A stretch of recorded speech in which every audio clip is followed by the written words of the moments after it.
ദൈവ തിരുനാമത്തിന് സ്തോത്രം ചെയ്യുകയും സ്തുതിക്കുകയും ചെയ്യുന്നു. കർത്താവിനാൽ അനുഗ്രഹിക്കപ്പെട്ട ദൈവമക്കളോട് ഒരിക്കൽ കൂടി തിരുവെഴുത്തിൽ നിന്ന് ഒരു ചെറിയ സന്ദേശം, ധൈര്യം നൽകുന്ന, മനസ്സിനുറപ്പ് തരുന്ന, ദൈവം നമ്മോടുകൂടെ സജീവമാണെന്ന് ബോധിപ്പിക്കുന്ന ഒരു ദൈവാലോചന നിങ്ങളുമായി പങ്കുവയ്ക്കാൻ ഇന്ന് ഞാൻ കർത്താവിൽ മുതിരുകയാണ്. വചനം കേൾക്കാൻ നിങ്ങൾ താല്പര്യം കാണിച്ചതിന് ഞാൻ നിങ്ങളോട് ഒത്തിരി നന്ദി പറയുന്ന കൂടെ ദൈവം നിങ്ങളെ അനുഗ്രഹിക്കട്ടെ എന്ന് ആശംസിക്കുന്നു. നിങ്ങൾക്കെൻ്റെ പ്രത്യേക വന്ദനം പറയുന്നു. ദൈവവചനം കേൾക്കുന്നതിന് തക്കവണ്ണം പ്രതിഫലം ദൈവം നിങ്ങൾക്ക് തരട്ടെ എന്നുള്ള പ്രാർത്ഥനയോടെ നമുക്കായി വചനം തരുന്ന നമ്മുടെ കർത്താവിനെ ഒത്തിരി സന്തോഷത്തോടെ എൻ്റെ മനസ്സ് തുറന്ന് സ്തുതിച്ച് സ്തോത്രം ചെയ്ത് പുകഴ്ത്തിക്കൊണ്ട് ഞാൻ പഴയ നിയമത്തിലെ ദിനവൃത്താന്ത പുസ്തകത്തിൽ നിന്ന് ഒരു വാക്യം വായിക്കട്ടെ. 1 ദിനവൃത്താന്തം 28 അധ്യായം 19 വാക്യം ഞാൻ വായിച്ചു കേൾപ്പിക്കാം. 1 ദിനവൃത്താന്തം 28 അധ്യായം 19 വാക്യം. നിങ്ങൾ വീട്ടിലിരുന്ന് വചനത്തോടുള്ള ബഹുമാനത്തോടെയാണ് ഇത് കേൾക്കുന്നതെങ്കിൽ, തിരക്കിനിടയിൽ ഓൺ ദ വേ കേൾക്കുന്നതിൽ തെറ്റൊന്നുമില്ല. പക്ഷേ നിങ്ങൾക്ക് നിവൃത്തി ഉണ്ടെങ്കിൽ നിങ്ങൾ ബൈബിൾ നിവർത്തി ആ വാക്യം ബൈബിളിലൊന്ന് കാണണമെന്ന് ഞാൻ അപേക്ഷിക്കുകയാണ്.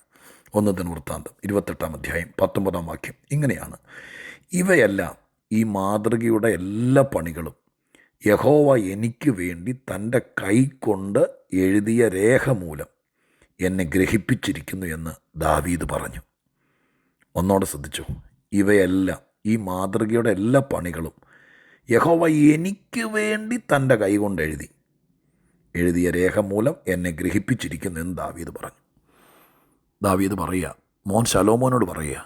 ഈ 28-29 അധ്യായത്തിലേക്ക് എത്തുമ്പോഴേക്കും ദാവീദിൻ്റെ വയോവൃദ്ധനായി തൻ്റെ മരണവിവരം 29 അധ്യായത്തിനകത്ത് എഴുതിയിട്ടുണ്ട്. അപ്പോൾ ലാസ്റ്റ് സ്റ്റേജിലാണ്.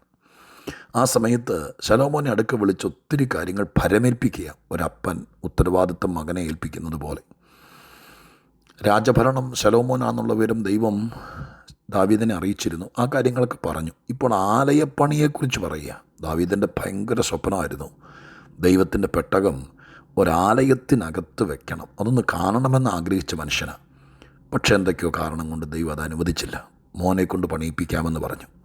ദാവീദിൻ്റെ ആയുഷ്കാലത്ത് മനോഹരമായിരിക്കുന്ന ഒരാലയം പണിത് കാണാൻ പറ്റിയില്ല. പക്ഷേ അതിൻ്റെ എല്ലാ പ്ലാനുകളും, എങ്ങനെ അത് പണിയണം, എന്തായി തീരണമെന്നുള്ളതെല്ലാം കൃത്യമായി ശലോമോന് ഐഡിയ കൊടുത്തത്, അതിൻ്റെ ധാരണ കൊടുത്തത്, അതിൻ്റെ പ്ലാൻ, ഉപകരണങ്ങൾ, അതിൻ്റെ എല്ലാ കാര്യങ്ങളെക്കുറിച്ചുള്ള പ്ലാൻ കൊടുത്തതും ആ ഓരോ ഉപകരണങ്ങൾ പണിയാനുള്ള പൊന്നും വെള്ളിയും കൊടുത്തതെല്ലാം ദാവീദാണ്. വായിച്ചു നോക്കണമെങ്കിൽ നോക്കാം. 28-11 മുതൽ താഴേക്ക് വായിച്ചാൽ മതി. അങ്ങനെ വായിച്ചു വരുമ്പോൾ വളരെ കൃത്യമായിട്ട് ദൈവാലയത്തിൻ്റെ പണിക്ക് വേണ്ടിയിട്ട് ശലോമോനോട് പറഞ്ഞു കൊടുക്കുന്ന പ്ലാനുകളും പദ്ധതികളും കാണാം. 13 വാക്യത്തിൻ്റെ അവസാനത്തിലേക്ക് വരുമ്പോൾ, 28 അധ്യായം 13 വാക്യത്തിൻ്റെ അവസാനത്തിലേക്ക് വരുമ്പോൾ ദാവീദ് ഇങ്ങനെ പറയുന്നുണ്ട്: ഇവയെക്കുറിച്ച് തൻ്റെ മനസ്സിലുണ്ടായിരുന്ന മാതൃക വിവരവും അവന് കൊടുത്തു.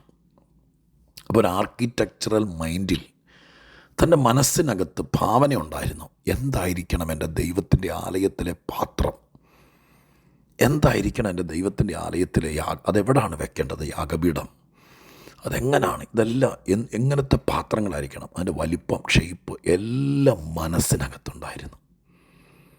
മനുഷ്യനുള്ളൊരു അപാര ഗുണം ഞാൻ പറയാം.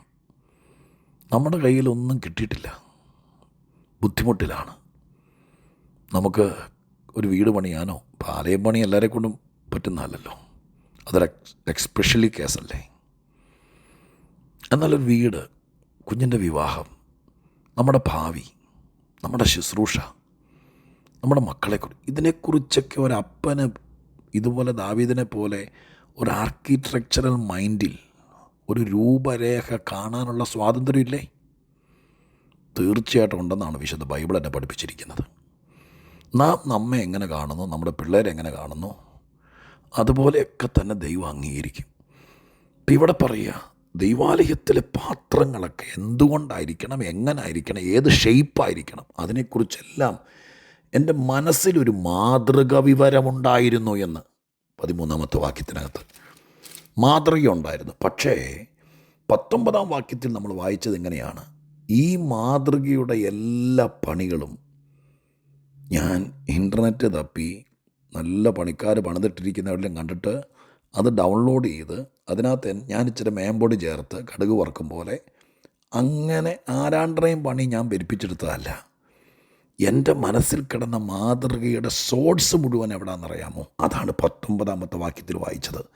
യഹോവ എനിക്ക് വേണ്ടി തൻ്റെ കൈകൊണ്ട് എഴുതിയ രേഖ മൂലം എന്നെ ഗ്രഹിപ്പിച്ചിരിക്കുന്നു. അമ്പമ്പോ, ഞാൻ ആ വാക്യം വായിച്ചിട്ടേ, ബൈബിൾ അറിയാവുന്നവർക്കറിയാം, ഒടയതമ്പുരാൻ കൈകൊണ്ട് എഴുതിയ ഒരു രേഖ എന്ന് പറയുന്നത്, ഞാൻ എൻ്റെ ചിന്തയ്ക്കകത്ത് എൻ്റെ പൊന്നു ദൈവദാസന്മാരെ, മോശയെ സീനായി പർവ്വതത്തിൻ്റെ മുകളിൽ വിളിച്ച് കയറ്റിയിട്ട് കൽപ്പലകയിൽ തൻ്റെ വിരൽ കൊണ്ട് എഴുതിയെന്നൊരു വാക്യം ഞാൻ കണ്ടിട്ടുണ്ട്. അതല്ലാതെ മറ്റാർക്കും ദൈവം അങ്ങനെ പേഴ്സണലി കൈകൊണ്ട് എഴുതി കൊടുത്ത ഒരു രേഖയെക്കുറിച്ച് എൻ്റെ മനസ്സിൽ വന്നിട്ടില്ല കേട്ടോ.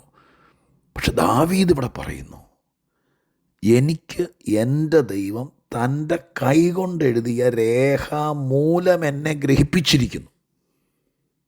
അപ്പോൾ ദാവീദിന് വേണ്ടി, ആലയപ്പണിക്ക് വേണ്ടി ദൈവം തൻ്റെ കൈകൊണ്ടൊരു രേഖ എഴുതി ദാവീദിനെ ബോധിപ്പിച്ചിരുന്നു എന്നത് ദാവീദ് പറയുന്നു. അക്ഷരീകമായിട്ടൊരു കത്ത് സ്വർഗത്തിൽ നിന്ന് ദൈവം എഴുതി കൊടുത്തു വിട്ടുന്നൊന്നും ഇതിനർത്ഥമുണ്ടെന്ന് ഞാൻ വിചാരിക്കുന്നില്ല കേട്ടോ. പക്ഷെ ഒരു മനുഷ്യൻ്റെ ഹൃദയത്തിനകത്തെ ധൈര്യമാണ്, ഉറപ്പാണ്. എൻ്റെ ദൈവം എനിക്ക് വേണ്ടി തൻ്റെ കൈ കൊണ്ട് എഴുതിയ, ഞാനേ ഈ ആലയം പണി ഇതൊന്നുമല്ല ഈ വാക്യത്തിൽ കണ്ട കേട്ടോ. എനിക്ക് വേണ്ടി എൻ്റെ ദൈവം കൈകൊണ്ട് എഴുതിയ രേഖ.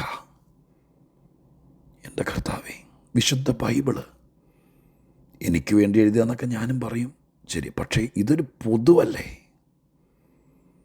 തെസ്സലോനിക്കർക്ക് എഴുതിയ ലേഖനം തെസ്സലോനിക്കർ പറയുകയാണ് ഞങ്ങൾക്ക് എഴുതിയതാണ്. പക്ഷേ ഇതൊരു പൊതുലേഖനമായപ്പോൾ എല്ലാവർക്കും അത് ലഭിച്ചില്ലേ? പക്ഷെ ദാവീദ് ഇവിടെ പറയുന്നു, എനിക്ക് വേണ്ടി എഴുതിയ, തൻ്റെ കൈകൊണ്ട് എഴുതിയ രേഖ. അക്ഷരീകമായിട്ട് ഒരു കടലാസനകത്ത് എഴുതി കൊടുത്തു വിട്ടു എന്ന് ഞാൻ തർക്കിക്കുന്നില്ല, വാദിക്കുന്നില്ല. പക്ഷെ ഞാൻ ഈ വാക്യത്തിൽ നിന്നൊരു സാധ്യത പറയാം. നമ്മുടെ മനസ്സിനകത്ത് ആത്മീകമായി, ദൈവികമായി, നമ്മുടെ കുടുംബപരമായി ഒരു ജീവിതമല്ലേ ഉള്ളൂ. ഈ ജീവിതത്തെക്കുറിച്ച് ഒരു കാഴ്ചപ്പാടുമില്ലാതെ എനിക്ക് തോന്നിയിട്ടുണ്ട് പ്രിയപ്പെട്ടവരെ. എന്നോട് എത്രയോ പേര് സംസാരിക്കുന്നു, പ്രാർത്ഥനാ വിഷയങ്ങൾ പറയുന്നു, പരിഭവങ്ങൾ പറയുന്നു, ബുദ്ധിമുട്ടുകൾ പറയുന്നു. ഞാൻ ഒരാൾ പറയുന്നത് അവിടെ ഇവിടെ ഒന്നും പറയില്ല കേട്ടോ. ഞാൻ ഇതുപോലെ ആരെങ്കിലും ബോധിപ്പിക്കാൻ വേണ്ടി കാര്യങ്ങളുടെ പൊരുൾ പറയുന്നുള്ളൂ. അല്ലാതെ ഇന്നാരെന്നോട് ഇങ്ങനെ പറഞ്ഞു എന്ന് പറഞ്ഞ് ഒരു ആളുകളുടെ ബുദ്ധിമുട്ടും മനസ്സുമൊക്കെ ഞാൻ മനസ്സിലാക്കുന്നു. പക്ഷെ ഒരു കാര്യം ഞാൻ പറയാം, പലരും അവരുടെ ബുദ്ധിമുട്ടും പ്രയാസമൊക്കെ പറയുമ്പോൾ എനിക്ക് തോന്നിയിട്ടുള്ളൊരു സങ്കടം, പലർക്കും അവരെക്കുറിച്ചൊരു കാഴ്ചപ്പാടില്ല.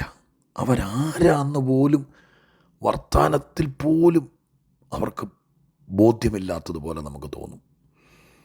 എന്ന് പറഞ്ഞാൽ നമ്മളെ അങ്ങ് സാത്താൻ തട്ടി, പന്ത് തട്ടി, നമ്മുടെ വീട്ടിൽ കയറി കടന്നൽ കൂടി വെച്ചിരിക്കും പോലെ കൂട് വെച്ച് നമ്മുടെ തലയുടെ മുകളിൽ തീയിട്ട് ഇങ്ങനെ ചായ തിളപ്പിച്ചുകൊണ്ടിരിക്കുക എന്നൊരു വലിയ, അങ്ങനെയൊക്കെ ചിന്തിക്കുന്നവർ ഈ പറയുമ്പോൾ, എൻ്റെ പൊന്ന് ദൈവമക്കളെ, തിരുവെഴുത്ത് എന്താ പറയുന്നത്?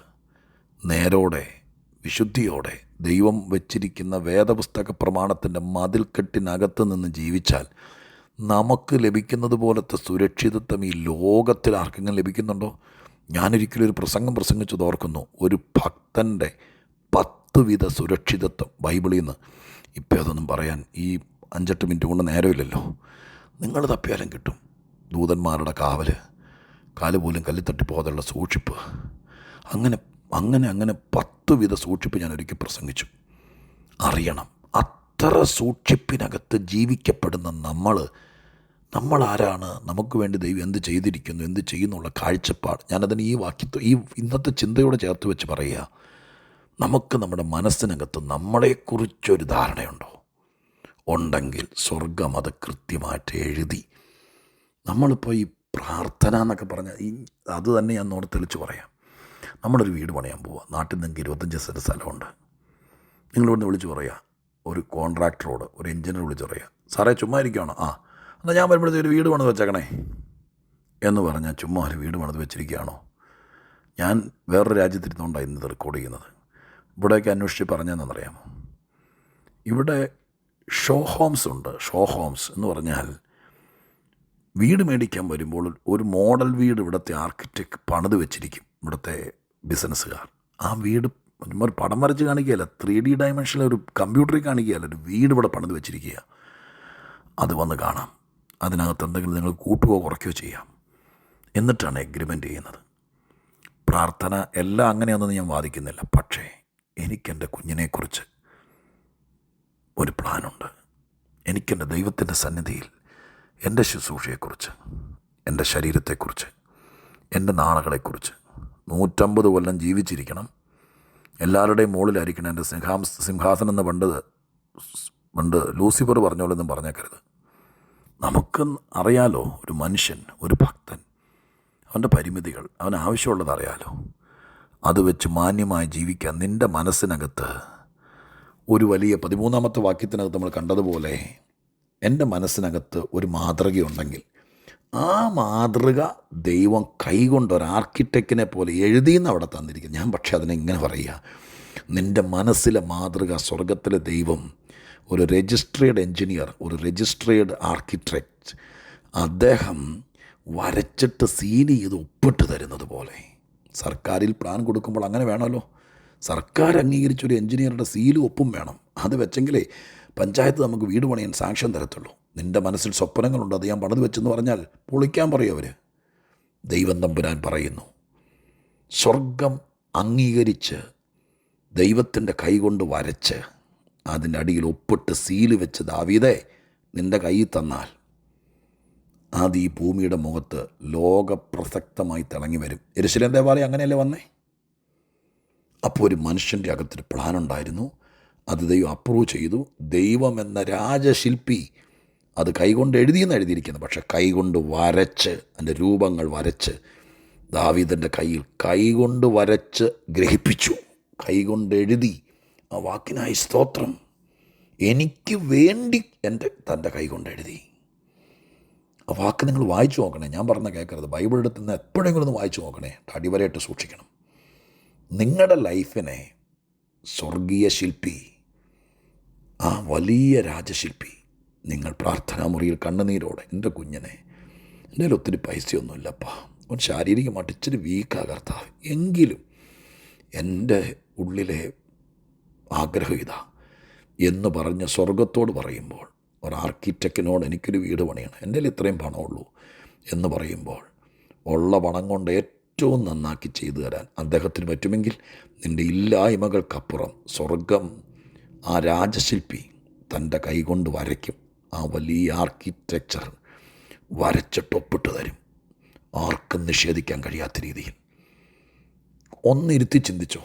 ഞാൻ ഇതിനെ അത്ര ഗൗരവമായിട്ടെടുക്കുന്നു.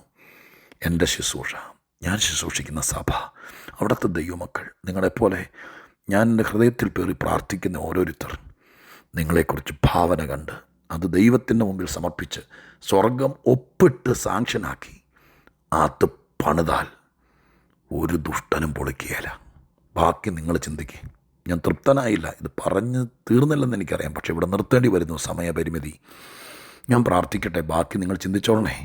പരിശുദ്ധ ദൈവമേ, ഞങ്ങളുടെ സ്വർഗീയ പിതാവേ, ഇത് കേൾക്കുന്നവരിൽ ഒത്തിരി പേർ ആയുസ്സിൻ്റെ പകുതി മുക്കാലം കഴിഞ്ഞപ്പോൾ എന്തൊക്കെയോ രോഗം കൊണ്ട് ബലഹീനരായവരുണ്ട്. കുഞ്ഞുങ്ങൾ നന്നായിട്ട് പഠിച്ചില്ല, ഒരു പ്രതീക്ഷിച്ച പോലെയൊന്നും ആയില്ല, എങ്കിലും കണ്ണുനീരോടെ പ്രാർത്ഥനാ മുറിയിൽ എൻ്റെ മോൻ, എൻ്റെ മോളെന്നും പറഞ്ഞ് കരയുന്നവരുണ്ട്. കുടുംബജീവിതത്തിൽ എന്തൊക്കെയോ പ്രയാസം, എൻ്റെ സ്വപ്നം അല്ലല്ലോ അപ്പായി നടക്കുന്നേ, എൻ്റെ ഹൃദയത്തിൽ എൻ്റെ കുടുംബത്തെക്കുറിച്ച് ഇങ്ങനെയാണ് ഞാൻ ചിന്തിച്ചത് എന്ന് പറഞ്ഞ് കരയുന്നവരുണ്ട്. അവരുടെ മനസ്സിൽ തെളിഞ്ഞത് അങ്ങയുടെ മുമ്പിൽ കണ്ണുനീരോടെ ഒറ്റയ്ക്ക് സമർപ്പിക്കുമ്പോൾ അതിൻ്റെ പോരായ്മകൾ തീർത്ത് ദാവീദിന് കൈകൊണ്ട് എഴുതി കൊടുത്തെന്ന് വായിച്ചു. ഞങ്ങളൊന്ന് കൂട്ടി പറഞ്ഞോട്ടെ. കൈകൊണ്ട് വരച്ച് എഴുതി പോരായ്മകൾ നികത്തി എൻ്റെ പ്രിയപ്പെട്ടവർക്ക് ദൈവം ഒപ്പിട്ട് കൊടുക്കണേ. ദൈവം സാങ്ഷനാക്കിയാൽ ആർക്കും മുടക്കാൻ പറ്റും. ഈ വാക്ക് വെച്ച് ഞങ്ങൾ വിശ്വസിക്കുന്നു. ആലയം പണിതത് ശലോമോനാണെങ്കിലും അതിൻ്റെ ഒപ്പിട്ട് മേടിച്ചത്, അതിൻ്റെ ആർക്കിടെക്ചർ സൈൻ ചെയ്ത് മേടിച്ചത്, ദൈവത്തിൻ്റെ കയ്യിൽ നിന്ന് അനുവദിച്ച് കൈകൊണ്ട് എഴുതി മേടിച്ചത് ദാവീദാണ്. ആ വാക്ക് ഞങ്ങൾ കാണുന്നു. ഇതുപോലെ മക്കൾക്ക് വേണ്ടി, അവരുടെ ഭാവിക്ക് വേണ്ടി എന്നെ കേൾക്കുന്ന അപ്പന്മാർ ദൈവത്തിൽ നിന്ന് എഴുതി മേടിക്കട്ടെ. സ്വർഗം അത് ചെയ്യണം. യേശുവിൻ നാമത്തിൽ തന്നെ. ആമേൻ.